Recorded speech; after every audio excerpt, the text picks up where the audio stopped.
Dulu tuh sempat waktu pas udah jadi model di Surabaya, kan udah rutin ya, udah reguler, kayaknya, oh dapetnya segini nih jadi model. Terus habis lulus dokter Bentar, gigi, berapa sih?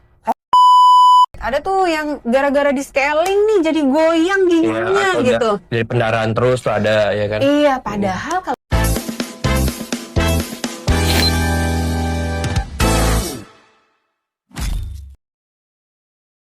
Ya, assalamualaikum warahmatullahi wabarakatuh. Baik lagi teman-teman di podcast Sesi Kepo. Pada hari ini kita kedatangan tamu spesial nih. Boleh diperkenalkan dulu, Bu, Ibu ini siapa di sini? saya adalah halo, saya Dokter Dani. Saya sudah praktek di Pondok Gigi dari 2015. Sudah praktek dari 2015. Apakah Anda ownernya? Nah, jadi teman-teman, terima kasih Dokter Dani udah mau mampir nih di podcast kita nih ya. Saya mau ditanya-tanya apa nih? Iya, sampai turun ke dari kayangan turun dia ke Saya bawah-bawahan nih. tekan banget loh. Enggak lah, ngapain Nanya ditekan? yang aneh-aneh. Enggak. Dan enggak sih dok, aku diceritain dulu backgroundnya Dokter Dani itu ambil kedokteran gigi itu di mana dok? Oh, panjang nih. Nggak apa-apa panjang. 3 sorry. Kita suka kok, beruntung nggak suka aman. Nggak, jadi sebelumnya itu seperti dokter-dokter gigi pada umumnya, ya kebanyakan dulu awalnya pengen jadi dokter umum. Nah, terus karena belum rezekinya di dokter umum, aku sempat ambil D3 dulu. D3 dulu? Ya, D3 sebelum ambil dokter gigi. Jadi D3 apa? D3 tekniker kesehatan gigi. Jadi kalau di dentist tuh yang bikin lab, yang bikin crown gitu, bikin gigi palsu. Tetap beririsan sama kegigian ya? Iya dong. Jadi karena masuk D3 itu, akhirnya jatuh cinta sama pergigian, masuklah dokter gigi gitu. Jadi dulu ambil D3 di Universitas Airlangga, terus lanjut dokter giginya di Universitas Hang Tuah Surabaya. Nah, dua-dua itu kan di Surabaya nih. Dokter tuh Surabaya orangnya. Arek Surabaya apa piye? Arek Surabaya. Arek Surabaya. Oh, berarti emang asli sana. Sekolah di sana berarti? SD, SMP, SMA di Cikarang, terus TK dulu di Madiun karena lahirnya di Madiun. Kuliah sampai kerja di sana. Udah lumayan lama lah di Surabaya. Jadi bahasa Surabaya ini lancar ya. Oh, jenis sulan. Aku nggak bisa bahasa Jawa. Kambing ya. Kambing. Ya. Nah, dok. Tapi kan sebelum kita tarik kedokteran gigi nih, dokter tuh kan berkecimpung di dunia model katanya nih. Ih, tahu dari mana? Lah, tim saya riset, buset dah. Dikira tim saya kagak riset kali ya? Iya. Itu kok bisa nyantol ke model loh? Sebenarnya bukan nyantol ke model sih. Jadi karena aku tuh tipikal orang yang nggak bisa diem tuh. Kan Anda tahu kan? Saya nggak bisa diem. Ya. Jadi karena nggak bisa diem pada saat kuliah dulu, sempet nyoba beberapa kegiatan lah. Salah satunya modeling. Nah, pas di modeling, alhamdulillah cocok karena kebetulan dikasih rezeki tinggi badan yang sesuai dengan kebutuhan model gitu. Berapa sih tinggi dok? 175. Tinggi sekali untuk wanita. Oke. Ya, jadi kebetulan di Surabaya ada beberapa komunitas yang aku ikutin dan jadinya berlanjut sambil kuliah sambil model gitu kan, sambil menyelam minum air. Iya benar. Kan alat-alat kedokteran mahal waktu itu, kedokteran gigi ya. Iya, jadi ya udah. Nah, kenapa kalau udah dapat duit dari modeling nih dok, kenapa memutuskan kayak ini gua harus jadi dokter gigi nih? Sebenarnya dulu sempat mikir loh pertama kali praktek. Karena kan model sama kedokteran gigi itu kalau ngomongin uang ya secara nominal kayaknya gedean model ya. Enggak sih. Lah kan model bisa nanya kemana-mana. Ya kan bisa ke film, bisa ke apa-apa gitu. Oh iya. Jadi dulu tuh sempat waktu pas udah jadi model di Surabaya, kan udah rutin ya, udah reguler, kayaknya dapetnya segini nih jadi model. Terus habis lulus dokter gigi, berapa sih? ada lah ya kak. Cukup lah ya kebeli waktu itu, saat itu 2000 berapa dok? 2000 model tuh pertama 2007. 2007 berarti udah kebeli Nokia lipet, tau gak sih lo Nokia yang nelponnya dibalik? Ya. Ya. Tapi nggak suka sih. Ya, Ya, terus. terus apa namanya, waktu pas pertama kali jadi dokter gigi kan sempet di BPJS ya gantiin. Jadi ada waktu pas habis PKL, pas habis lulus, terus diminta sama salah satu dokter di Surabaya, di puskesmas, coba gantiin di salah satu tempat gitu. Terus, waduh, gitu kan, segini. Shock ya, Anda dapat kok sekian gitu ya. Sempet awal-awal tuh, ini kok segini ya dokter gigi, sementara menuju dokter gigi itu kan wah luar biasa ya. Saya tahu uangnya banyak keluar ya. Podcastnya dokter Ayu kan gitu kan. Tapi semakin kesini ternyata lulus dokter gigi aja tuh nggak cukup. Kita memang harus terus belajar lagi setelah dokter gigi. Kalau sekarang sih ya lebih enjoy jadi dokter gigi ya, meskipun kadang-kadang kangen fashion show sih. Nah, kan dokter ini udah malang melintang di dunia kesehatan gigi, modeling gitu kan ya. Boleh nggak sih dok kasih tahu ke kita alasan dokter Dani Ayu ini untuk yang udah berkarir di Surabaya, jadi modeling, terus ambil kuliah kedokteran gigi di Surabaya, memutuskan back to Jakarta? Ya menikah. Tuh, emang selalu orang sini? Enggak, karena menikah. Jadi karena suami kerjanya di Jakarta, mau nggak mau akhirnya harus pindah ke Jakarta. Kita kan ikut suami ke Jakarta. Di Surabaya juga kalau dibilang karir sebagai dokter giginya sudah tahu arahnya kemana juga belum. Di Jakarta juga belum. Jadi sama-sama gambling nih. Di Surabaya juga nggak tahu mau kemana. Kalau di Jakarta kan jelas ikut suami kan. Jadi ya pasti pindah ke Jakarta. Nah, trigger apa sih dok yang ngebuat dokter tuh kayak oke, kita build bisnis bareng-bareng sama suaminya? Nah, jadi bisnisnya bisnis klinik lagi dok? Iya. Jadi sebenarnya pada saat itu di 2015 tuh masih belum se-booming sekarang ya. Klinik gigi ya masih belum banyak banget lah. Jadi awalnya dulu pertama kali ke Jakarta saya menyebar 15 surat lamaran ke klinik-klinik. Nah, jadi ada klinik yang bagus nih aku masukin lowongan. Ada beberapa klinik-klinik tuh aku masukin lowongan. Dan sekarang ownernya tuh aku ceritain, aku dulu masukin lowongan ke klinik dokter gitu. Jadi emang dulu tuh sesusah itu memang kita cari apa namanya tempat praktek ya. Sampai akhirnya aku sempat masuk di beberapa tempat. Pertama ada di daerah Depok ya. Aku bahkan nggak pernah ketemu ownernya. Jadi aku hanya ketemu sama penanggung jawab klinik lah ya. Terus udah gitu ada satu lagi di daerah Kemang tuh aku ketemu sama ownernya. Hanya ada beberapa klinik nih di praktek di beberapa klinik aku kayaknya kurang srek gitu. Ada yang memang harga perawatannya mahal banget, tapi secara bahan nih kayaknya kok kurang gitu. Terus ada yang harga perawatannya murah, tapi kok kayaknya aku dentis kok nggak diarahkan, atau harus kemana, harus gimana, SOP-nya seperti apa gitu kok. Kayak praktek nggak dapet deh nih aku apa yang aku mau gitu kan. Nah jadi akhirnya aku memutuskan untuk diskusi sama suami gimana kalau kita bikin aja deh yuk gitu. Aku bikin sendiri gitu. Jadi akhirnya memutuskan untuk kita coba build lah klinik. Waktu itu aku praktek sendiri sih. Jadi tuh saat itu triggernya itu ya dok? Triggernya sih sebenarnya itu. Triggernya itu karena Dani Ayu tuh agak perfeksionis. Paham. Gua paham. Jadi kayak kalau nggak sesuai itu akan jadi capek karena kerjanya tuh ngeluh mulu gitu loh. Sebagai dokter giginya tuh kayak akunya, wah ini kayaknya kurang nih, ini kurang. Jadi kayaknya kita coba bikin sendiri sih. Gimana nih outputnya kalau kita bikin sendiri itu gimana gitu. Nah, awal-awal ketakutan lu apa dok? Saat nge-build usaha ini? Oh banyak dong. Satu, saya bukan anak Jakarta. Dua, saya nggak punya teman Pak di Jakarta. Relasi kurang ya? Iya, relasi kurang ya, karena teman-teman semua di Surabaya. Betul, terus? Kalaupun ada teman-teman di Jakarta kan, Jakarta itu nggak kayak Surabaya yang bisa ditempuh cepet ya. Itu kan banyak ya, ada Jakarta Selatan, ada Jakarta Timur, ada Jakarta Barat gitu kan. Jadi kan banyak hal yang saya nggak tahu nih di Jakarta. Terus udah gitu kita lihat lagi koneksi sama dental supplier kan juga nggak terlalu banyak gitu kan. Benar, akhirnya banyak banget ketakutannya, terus belum tahu nanti harus masuk PDGI mana, terus nanti buka klinik itu kayak gimana, perizinan seperti apa, banyak banget, jadi masih buta lah gitu. Jadi memang awal-awal tuh wah bener-bener karena nol ya, karena nggak punya siapa-siapa yang ditanyain ya, jadi ya mengerjakan semuanya bener-bener sendiri bareng sama suami gitu. Nah, apa yang lu pegang, yang lu yakinin banget dok, gue sukses nih bikin klinik ini? Dan terbukti guys, udah 11 tahun nih klinik berdiri. Alhamdulillah. Yang awal cuma 1 dental unit, sekarang kita udah punya 4. Yes, ya. Dengan 15 dokter praktek. Ya, dan itu bukan kecil loh dok. Ya, itu bukan kecil. Sekali lagi nih, apa yang dipegang selama 11 tahun ini?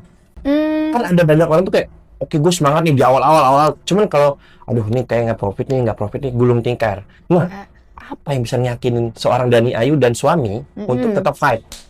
Sebenarnya itu gini, ya belajar dari beberapa orang besar ya, karena balik lagi di sini memang Dani Ayu tuh bukan siapa-siapa dan kita nggak punya relasi.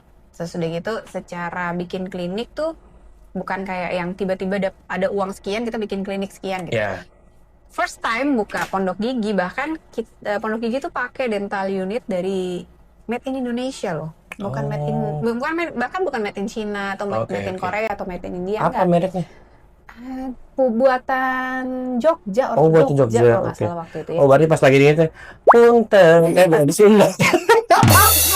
Itu Sunda itu salah. Jadi bahkan kalau misalnya ada yang agak gede gitu, badannya misalnya pas lagi duduk itu sempat bunyi gitu, tapi ya kita memang benar-benar merintis ya.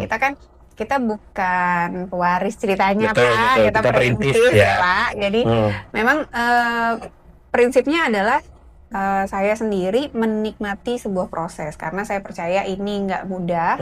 Jadi saya tidak berekspektasi macam-macam ya. Saya hanya berusaha untuk kayak gue ngomong aku aja deh ya. Boleh. Ya. Kayak aku berusaha untuk realistis. Yang penting itu setiap harinya ada progres. Jadi progresnya tuh ada. Oke, kalaupun nggak setiap hari, paling nggak bulan ini dan bulan depan tuh kelihatan progres. Selama progres itu masih ada, aku yakin ini pasti bisa tumbuh. Gitu. Jadi aku percayanya bahwa selama aku bergerak, selama aku masih terus berusaha dan fight, ini pasti akan bisa tumbuh kok, masih bisa. Entah kemana bergeraknya, Allah arahkannya kemana gitu. Tapi yang penting terus aja bergerak, terus berinovasi, terus melakukan yang terbaik. Nanti lama-lama pasti ketemu kok jalannya. Gitu. Nah, dari semua perjalanan dokter Dani Ayu nih, udah mungkin praktek belasan tahun lah ya. Sudah pasti akan menemukan beberapa banyak bentuk permasalahan gigi orang. Iya. Orang-orang itu seperti apa, sifat pasien seperti apa. Ini nyambung dok sama tema kita hari ini. Nah, tema hari ini tuh kita bahas tentang pasien yang sudah perawatan, dilakukan perawatan dan mengeluhkan sakitnya menjalar kemana-mana. Contoh, aku ibarat kata ditambal sama dokter Al. Contoh, terus aku tuh ditambal di sisi kiri. Di sisi kiri aku ditambal, cuman aku ada keluhan setelah dia tambal itu gigi atasku sakit. Telinga kesini aku agak nyeri, misalkan gitu ya. Atau aku sedikit ada sariawan. Nah itu tuh apa benar dok? Itu tuh ngaruh dari perawatan yang sudah dilakukan. Padahal kan kita sama-sama tahu ya. Karena aku orang awam ya. Gimana tuh dok? Jadi sebenarnya gini, banyak banget kalau pengalaman selama praktek ya. Ada pasien yang misalnya pernah dilakukan perawatan penambalan di klinik lain gitu. Terus yang ditambal nih anggap ada 3 gigi gitu. Terus di gitu yang dikeluhkan yang 1 nih. Oke, saat kita lakukan pemeriksaan kita jelaskan bahwa kemungkinan sakitnya itu ada dari banyak faktor nih. Ada dari sini, mungkin dari sini gitu. Kemungkinannya banyak. Oke, jadi kita ambil dulu lakukan perawatan dari kemungkinan terburuknya nih. Jadi yang paling kira-kira kita lihat paling urgent untuk kita rawat, kita rawat. Terus begitu pulang, wah masih sakit dok, ini pasti gara-gara perawatan tadi. Itu gimana sih maksudnya? Jadi sebenarnya memang yang selalu saya pengen sampaikan atau aku sampaikan ke pasien-pasien itu sebenarnya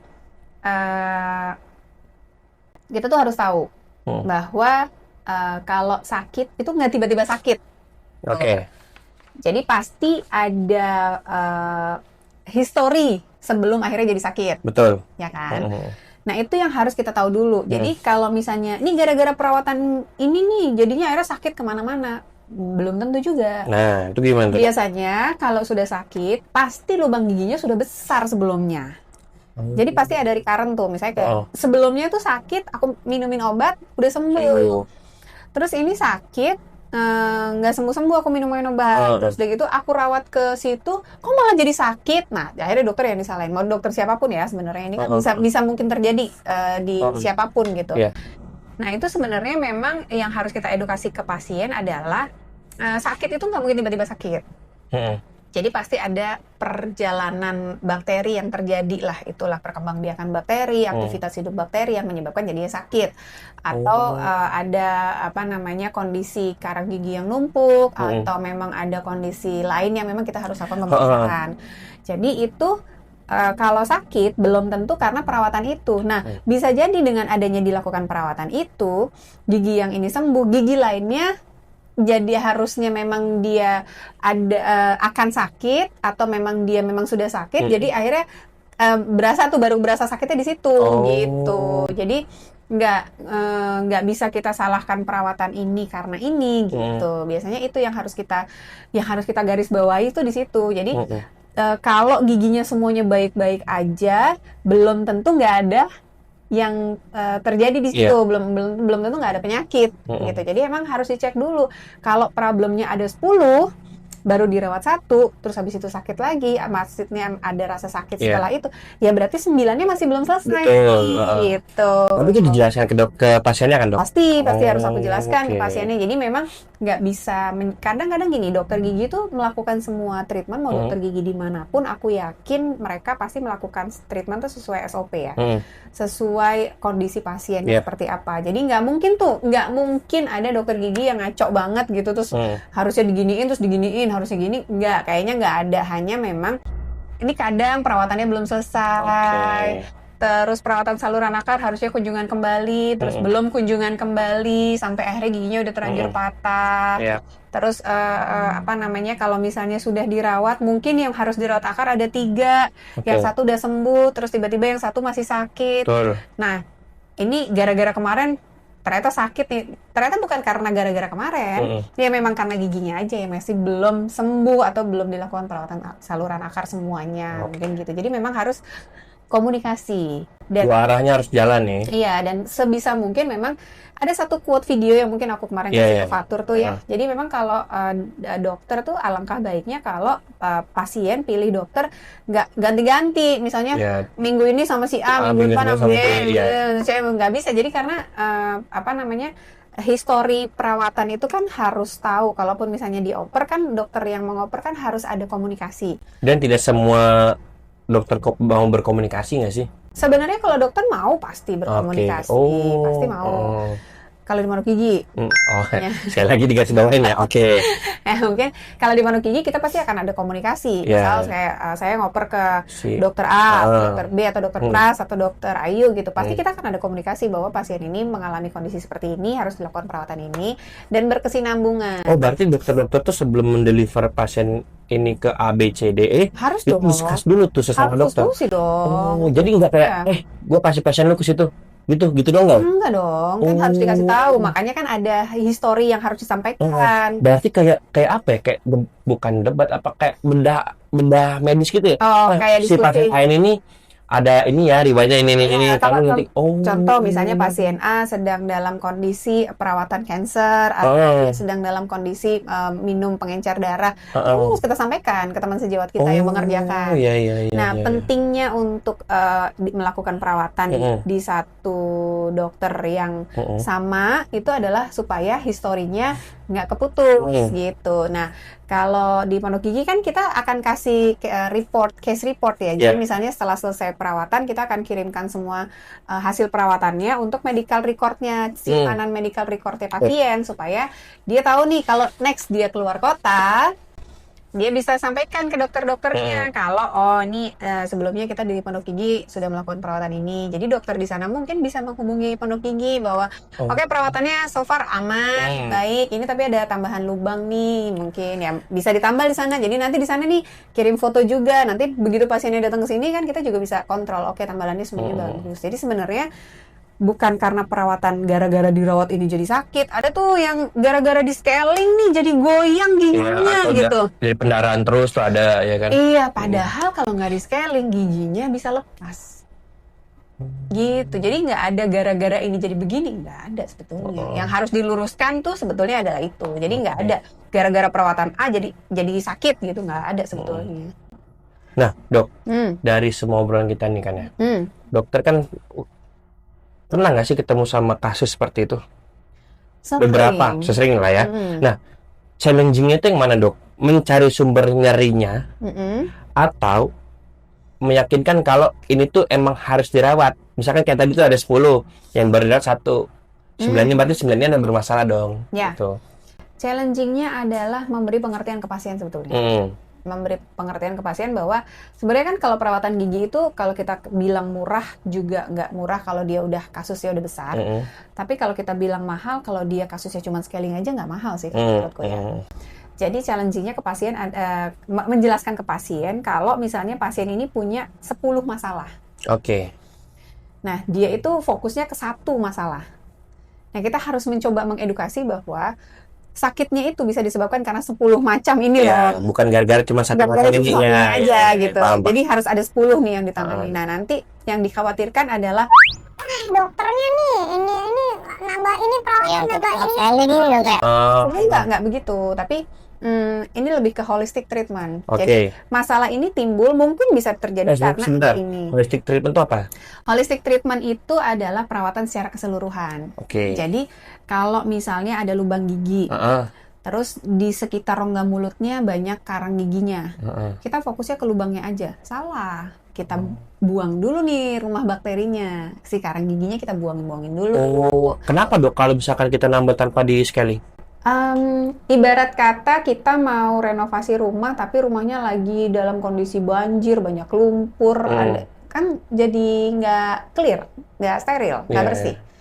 Utamanya kita bersihkan dulu lingkungan rumah kita. Kalau mau kita bikin jadi 3 tingkat, mau kita tambahin apa, mau kita cat lah gitu ya, kita kan harus bersihin dulu rumahnya. Lah kalau rumahnya berjamur, lantainya terkelupas, kita mau ngecat, kita mau ini kan nggak akan bagus. Kita pasang vinyl aja nggak bagus. Tuh, dengerin, bukan dokternya upselling, dokternya itu menyelamatkan gigi lu. Ya, karena aku rasa ya dokter gigi tuh nggak gitu kok. Jadi memang ini bukan dokter gigi. Ini buat para pasien yang menyangka dokter gigi itu selalu upselling. Hey, si tabrak pagar kau ya. Jadi nggak sih, sebenarnya kita tuh lebih ke kalau misalnya ada 10 masalah, ya utamanya nih karang gigi dulu misalnya. Ya udah kita bersihin dulu karang giginya. Nextnya baru apa gitu. Ada stainnya, ada coklat-coklat di sela-sela gigi. Mungkin ada treatment plan-nya dong? Harus. Oh, itu wajib dong? Wajib dong, dokter itu harus punya treatment plan. Kalau nggak? Mau bangun rumah, udah bangun aja. Nggak ada gambarnya gimana dong? Makanya juga ya logikanya. Iyalah. Bener juga nih. Nggak bisa. Iya. Kita kan kalau misalnya mau treatment plan nih, mau bikin giginya everything good gitu, ya harus ada treatment plan-nya. Apa dulu yang paling yang mana dulu, hari ini mungkin perawatan yang mana dulu, nanti next kunjungan berikutnya yang mana. Tapi kalau misalnya semuanya sudah selesai, aku tuh tiap bulan pasti ada pasien yang dia datang cuma scaling doang, Tur. Jadi benar-benar masalah giginya udah udah selesai. Mungkin pasien-pasien saya bisa komen yang datang cuma scaling aja.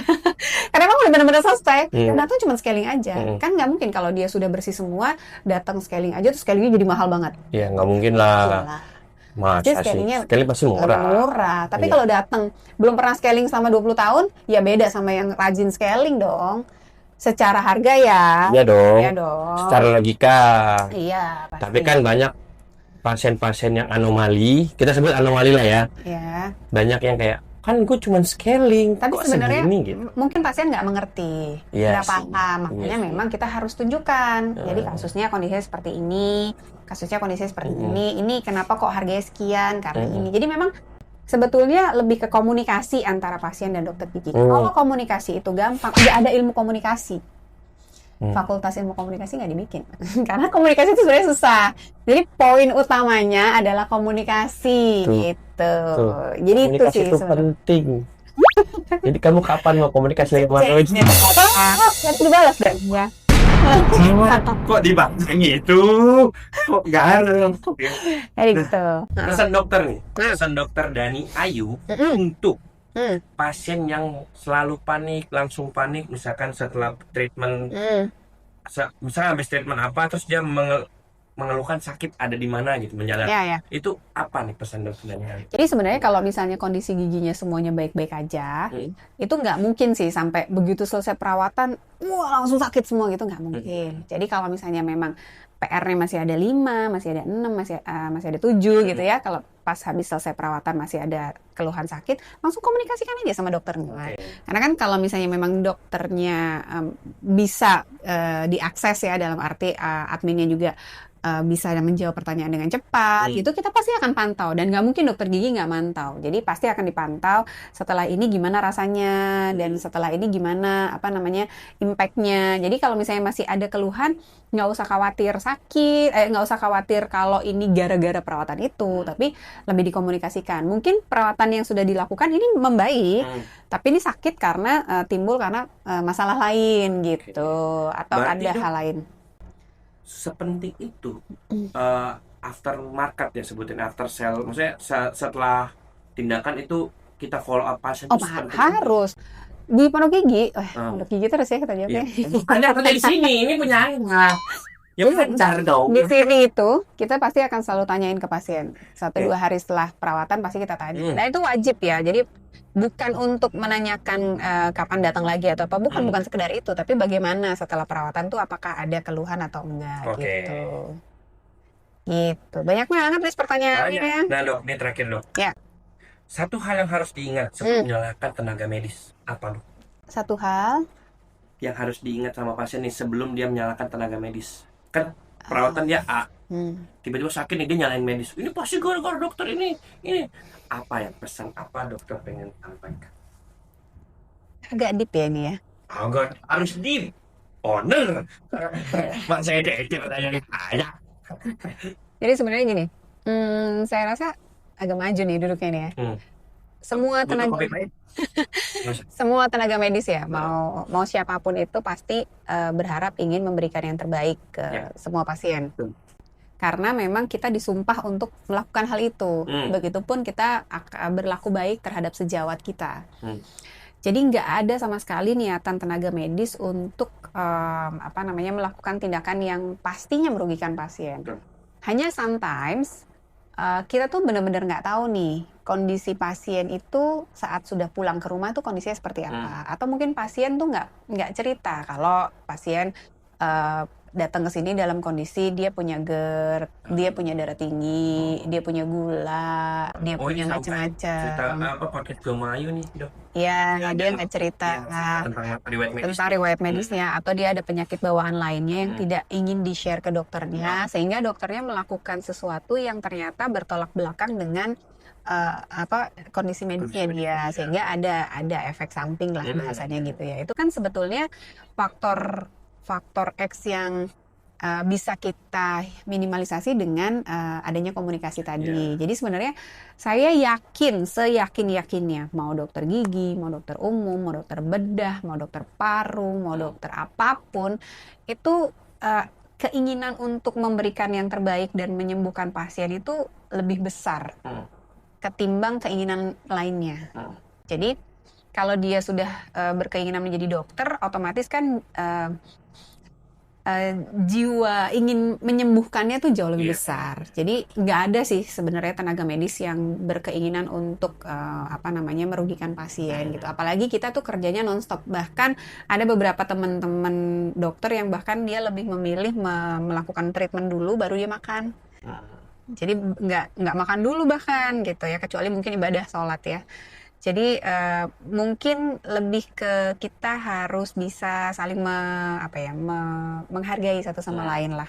Lebih ke kalau teman-teman percaya untuk melakukan perawatan di klinik A dengan dokter A, komunikasikan dan benar-benar percaya biar bisa kita sama-sama saling respect lah. Karena kalau kita dapat nih trust-nya, insya Allah perawatannya pun jadi jauh lebih menyenangkan gitu. Jadi lebih ke bukan masalah biaya yang dikeluarkan. Di situ nih bayar nih konsultasi, kan kami juga kuliah nih ceritanya gitu kan. Untuk melakukan tindakan konsultasi pun memang sebenarnya kan harus ada ilmunya.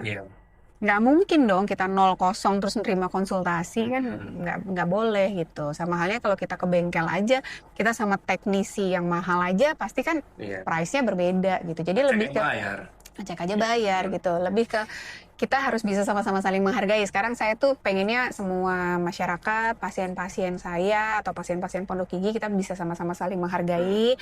Jadi kalau memang teman-teman percaya untuk melakukan perawatan di dokter A, B, C, di klinik A, B, C, percayakan. Kalau misalnya ada keluhan yang memang dirasakan, disampaikan dengan baik-baik, dan saya yakin mau di klinik manapun pasti berusaha ingin memberikan yang terbaik, bukan hanya sekedar faktor X lainnya ya. Tapi kita pasti berusaha memberikan yang terbaik kok sama semuanya. Kita nggak pilih-pilih sih pastinya. Gitu. Iya, dari berapa jam kita ngobrol hari ini? 40-30 menitan kita ngobrol hari ini. Yang digaris bawahin itu karena satu hal, guys. Komunikasi. Ya. Seberapa penting komunikasi kamu sama dokter yang akan melakukan tindakan. Betul? Kalau kamu tidak melakukan komunikasi yang baik, dokter juga nggak akan tahu. Betul? Takutnya juga salah tindakan atau salah kasih obat atau dan lain-lain. Jadi buat teman-teman, tolong banget komunikasikan apapun kondisi kalian, kondisi medis, obat yang sedang lagi diminum, kondisi kesehatan dan lain, pokoknya semua dikasih tahu kan ke dokter yang akan merawat. Karena kalau gue mau bahas ini sebenarnya ada sisi sedihnya. Karena kan kita sama-sama tahu saat ini tenaga medis sedang terpuruk banget. Di beberapa daerah itu ada yang gue bukan tenaga medis tapi gue sedih juga kan, karena ada yang benar-benar gajinya tuh benar-benar low, padahal ya kita sama-sama tahu lah ya, dunia kesehatan itu tuh dedikasinya seperti apa sih saat COVID, dia ada terdepan. Andai kata ada satu hari aja, kan kita nggak pernah tuh ada satu hari nakes libur semua, kan nggak ada. Tuh nggak ada. Ini banjai tuh. Ini gue nggak ada bulu tapi lu lihat kan bentol-bentolnya. Karena nggak bisa. Kalau misalnya PNS libur semua, atau hari guru libur semua gitu. Tapi kalau nakes, saya rasa nggak mungkin ada nakes libur satu hari nih, mau dokter bedah, mau dokter objin, mau dokter, nggak akan mungkin. Mungkin ada sebagian dokter yang libur, tapi saya yakin lebih banyak dokter yang memilih untuk tidak libur di hari. Misalnya ada hari libur nakes nasional gitu ya. Karena dedikasi teman-teman sejawat dokter ini sangat-sangat luar biasa sih. Jadi memang itu juga apresiasi sih. Iya, jadi kalau misalnya sampai ada satu aja hari semua tenaga medis libur, kacau. Banyak yang ini sih, banyak yang sengsara sih. Pasti kacau. Jadi makanya memang di sini pun saya sih terutama ya mengajak teman-teman semua yang lihat ini, kita bisa sama-sama saling menghargai. Tolong.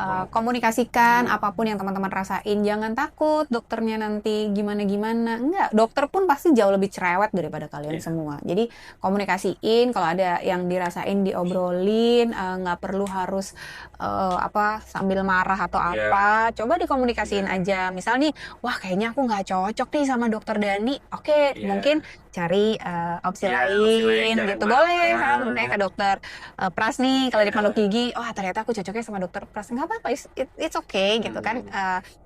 Second opinion itu boleh aja. Tapi yang memang yang harus digarisbawahi memang tidak ada satupun tenaga medis yang berniat jelek kok sama teman-teman semua gitu. Ya, pokoknya teman-teman semuanya, gue yakin penonton PSK ini tuh orangnya baik-baik.